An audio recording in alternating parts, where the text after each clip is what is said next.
Hi guys. Today we're going to take a slight deviation from our normal crypto discussions and take a look at GameStop, Dogecoin, and Bitcoin. Things have been just blowing up everywhere. Everyone's just going crazy about those things, but have you ever just looked around for a second to see if your choice of investing in those things is worth it or worthless in the end? Or things are just being blown up when it gets backed by celebrities or big bosses in the industry, like Mr. Musk. When all of those things are called digital or virtual, nothing can be insured for your profits. Number 1. Should you buy GameStop shares? Alright, let's go to the very beginning of the story. We'll start by looking at the institutional side and just really explain what GameStop really is and what's making it less appealing to invest in against the investment advice from Tesla's CEO Musk. I think GameStop is really like a Blockbuster, right? Blockbuster like renting out movies. It was very popular in the 90s, but then obviously as digital distribution came along, their kind of business just died out. People didn't need to go visit the Blockbuster to rent a game similar to Server 2 video games.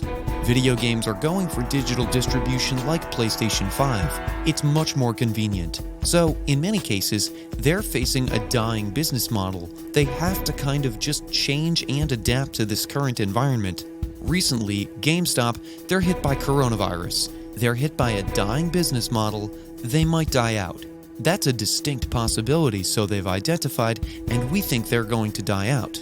I guess if you're in crypto, we see both short squeezes and long squeezes, and there are kind of these big spikes up and down in crypto, and we see them almost every week. But this is very much an extreme example of this where it just moved up very fast, very much, because people were buying it and causing these institutional investors to start losing money and really getting totally wrecked now. They'll break, right? So that's why it's kind of like moving up in slow motion and continues to move up something. What's also interesting is that Melvin and Capital, the guys who started this, they're kind of seeking additional funding because they don't want to get totally destroyed. If GameStop goes down and crashes in the next month or something, there's the long-term strategy, but obviously there are people who are not as lucky as institutional investors. They'll just lose billions of dollars in the process. So that's kind of what's happening right now. In summary, big funds place a bet that GameStop was going down, and then retail investors saw that they were overexposed in a bad position, way too aggressive, and then punish them hard for it now. One of the big arguments here is that, GameStop by itself has not changed in time. A new merger or a new acquisition or something that would drastically improve their business model. This is a pure trading plate or the fundamentals that GameStop hasn't really changed and hasn't really adjusted to the new evaluation, meaning that GameStop's still trying to struggle and find new ways to survive. In one word, I would not choose to invest in GameStop. Number 2. Bitcoin and reasons I'll never buy Bitcoin. Bitcoin, the world's most valuable cryptocurrency by market capitalization, reached a new record earlier this week, but I don't think anything about Bitcoin. I'll never buy it for my portfolio for a variety of reasons. The very first reason, its practical usefulness is minimal. Despite the fact that firms like Tesla are fueling the Bitcoin craze, it isn't necessarily a chosen method of payment. According to Fundera, a business financing company, over 2,300 companies in the United States support Bitcoin. In the United States, there are more than 30 million companies, including sole proprietorships, with around 7.7 million employing at least one other citizen.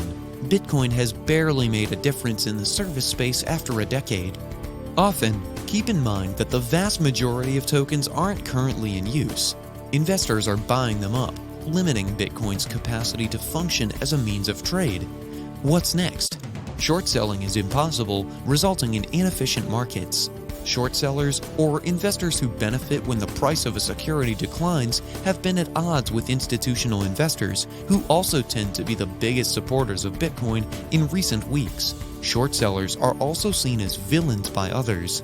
Short selling, on the other hand, is a regular aspect of the trading cycle that aids in market exploration.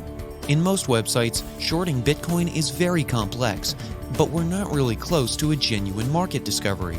One of the reasons Bitcoin is so risky is because of market inefficiency. Also, it is solely influenced by emotions and technical research. Bitcoin's evaluation is guided by only two factors: investment sentiment and technological analysis, things like pretty charts. Neither of these are compelling reasons to invest, especially because neither will benefit in the long run. Fear of losing out and encouragement from figures such as Tesla's CEO Elon Musk have sparked Bitcoin's record-breaking rally. As previously said, utility is still low, scarcity is a fallacy, and the barrier to entry is almost non-existent. What we're seeing are day traders having a field day, and that's not where I want to put my money. The only driving factors behind this unsustainable rally are emotional investing and technological analysis. Number 3. Elon Musk loves Dogecoin. Should you? Why Elon Musk loves Dogecoin? Elon Musk, the CEO of Tesla, is probably the most well-known supporter.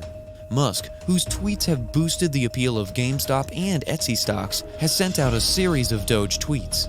The coin's worth keeps increasing after each one, earning it the label Musk Effect. He tweeted on April 1st, SpaceX is going to put a literal Dogecoin on the literal moon. To the moon is a term used in cryptocurrency circles when people think a currency's price is going to skyrocket. Many observers doubt it was an April Fool's joke based on his past tweets. He actually tweeted Doge in February, followed by Dogecoin is the people's crypto. Following Musk's remarks, the price of Dogecoin increased by 50%. Another well-known tweet contained a mock-up of Vogue magazine with the word Doge in place of the cover. That's about Musk. The question is, should you? All was working out just fine before it all came crashing down. Investors withdrew their funds when they realized the boom was too much to last for long, taking the market cap down from $50 billion to about $45 billion in just a few days. So, after all, what would you expect from a digital currency that started out as a joke? The expectation was that the crypto industry should have a just-for-fun currency that can encourage very easy transactions like online tipping or perhaps donations. The money was not taken seriously until about 2018, when it briefly reached a market capitalization of $2 billion as part of the cryptocurrency boom. The figures, on the other hand, couldn't make Dogecoin as well known as Musk did. Several and frequent tweets from Tesla CEO Elon Musk hailing Dogecoin as the best cryptocurrency ever sent the crypto market into a frenzy. People started to inquire about Dogecoin and whether or not they should invest in it. Maybe sometimes you ask yourself the question of whether to invest or not. So, what do we have here? Until recently, Dogecoin's low valuation and the fact that it would stay low did not make it an attractive proposition for buyers. When the world saw Dogecoin's phenomenal growth, everybody desired a piece of the pie. The decline was much more surprising than the increase, as it left many people unsure about what to expect from cryptocurrencies. We enlisted the help of a cryptocurrency specialist to shed some light on the situation. Edul Patel, CEO and co-founder of Mudrex, a crypto trading platform, said that Dogecoin is actually a meme coin that was created with the intention of mocking the idea of Bitcoin. As a result, it is highly competitive and vulnerable to price fluctuations. I would not recommend allocating funds here for the long term, is a thing he added, advising against throwing your money into it. Many people, on the other hand, will just choose to bet to be part of it for the gambler's rush. That is entirely a personal decision. Maybe you've missed this. Even its founders don't love Dogecoin so much. One of the many worries regarding cryptocurrency is that investors are flocking to the currency as a result of celebrity endorsements, particularly on social media. Twitter, Reddit, they hop in after studying the coin's mechanics and making choices that are more akin to gambling than investing. It happens with stocks as well, but the capital market is much more regulated. Dogecoin's key advantage is that it is spoken about, and it makes sense to invest for the long term, whether in crypto or bonds, and to base the actions on a company's fundamentals. Marcus advised us to keep educating yourself as best you can about how cryptocurrencies operate, how these markets operate, never gamble more than you can afford to lose, and be diligent and alert. Should you be a fan of Dogecoin as well? Maybe. It's a great deal of fun. Should you invest your money? That's a very different question. So, to say something, I definitely want to open the floor up as well to see what you guys think about this, especially considering that we are in crypto. We also see kind of a lot more craziness in crypto. Like, I think it's a lot more transparent what's going on, and yeah, I definitely hope you guys learn from this and have a discussion about this. I hope you guys enjoyed the analysis and discussions. Thank you guys so much for watching. See you in the next video.